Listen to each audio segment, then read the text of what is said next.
నమస్కారం.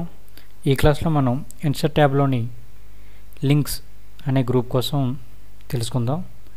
లింక్స్లో ముందుగా hyper link అనేది ఎలా ఉపయోగపడుతుందో ఇప్పుడు చూద్దాం. ఇప్పుడు చూడండి, ఇక్కడ గాంధీ గారి కోసం ఒక 3 పారాగ్రాఫ్ మ్యాటర్ ఉంది. ఒక 6th క్లాస్ పిల్లవాడికి ఇంతకంటే ఎక్కువ మ్యాటర్ ఉండదు. ఇప్పుడు ప్రస్తుతానికి ఆయన చేసిన ఉప్పు సత్యాగ్రహం కోసం ఉన్నదనుకోండి, పిల్లలు వేరేగా తెలుసుకోవాలంటే ఆ మ్యాటర్ కోసం వాళ్ళు లైబ్రరీకి వెళ్ళాలి, వేరే ప్లేస్కి ఎక్కడికి వెళ్ళాలి. అలా కాకుండా మనకి నెట్లో ఇక్కడ ఉప్పు సత్యాగ్రహం అని ఉంటుంది. ఇలా అండర్లైన్ చేసి ఉన్నదాని కానీ ఉంటే కనుక దాని మీద క్లిక్ చేస్తే ఉప్పు సత్యాగ్రహం కోసం ఉన్న ప్రత్యేకమైన ఫైల్ ఓపెన్ అవుతుంది అనమాట. అలా హైపర్ లింక్ ఇచ్చి ఉంటే కనుక చూడండి, మన ఇక్కడ ఇది ఎలా ఓపెన్ చేయాలంటే కంట్రోల్ పట్టుకుని ఎంటర్ కొడితే మౌస్ క్లిక్ చేస్తే ఓపెన్ అవుతుంది. ఎస్ అని కొట్టండి. చూడండి, ఇదంతా గాంధీ గారి కోసం ఉన్న మ్యాటర్ అనమాట.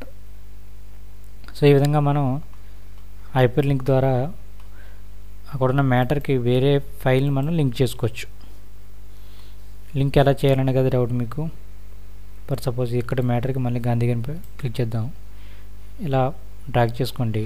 హైపర్ లింక్ ఎక్కడుందని అడుగుతుంది. సో డెస్క్టాప్లో గాంధీ గారు ఎక్కడున్నారు గాంధీ గారి మీద ఓకే చేసాం, అంతే. చాలా ఈజీ. ఇప్పుడు చూడండి, హైలైట్ అయి ఉంది కదా. ఆల్రెడీ క్లిక్ చేస్తుంటే అది బ్లాక్ కలర్లో మారిపోతుంది. సో మీరు కంట్రోల్ పట్టుకుని క్లిక్ చేస్తే ఎస్ అని అడుగుతుంది. ఓపెన్ అయింది, వెంటనే క్లోజ్ చేస్తున్నాను. చూడండి, ఆల్రెడీ ఓపెన్ చేస్తుంటే అది బ్లాక్ కలర్లో మారిపోతుంది. సో హైపర్ లింక్ ఇలా ఉపయోగపడుతుంది మీకు. Next book mark.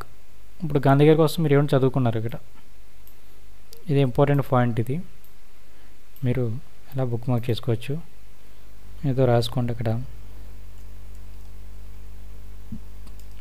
గాంధీ అనేది పెట్టుకున్నారు, మీకు గుర్తుండేలా యాడ్ చేసుకున్నాం.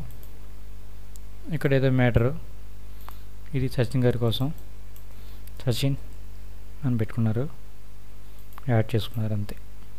మళ్ళీ మీకు తిరిగి కావాలంటే బుక్ మార్క్లోకి వెళ్ళడం. ఆల్రెడీ మీరు రాసుకున్న గాంధీ గారి కోసం సచిన్ గారి కోసం క్లిక్ చేయండి. ఇక్కడ గో టు అని క్లిక్ చేయాలి.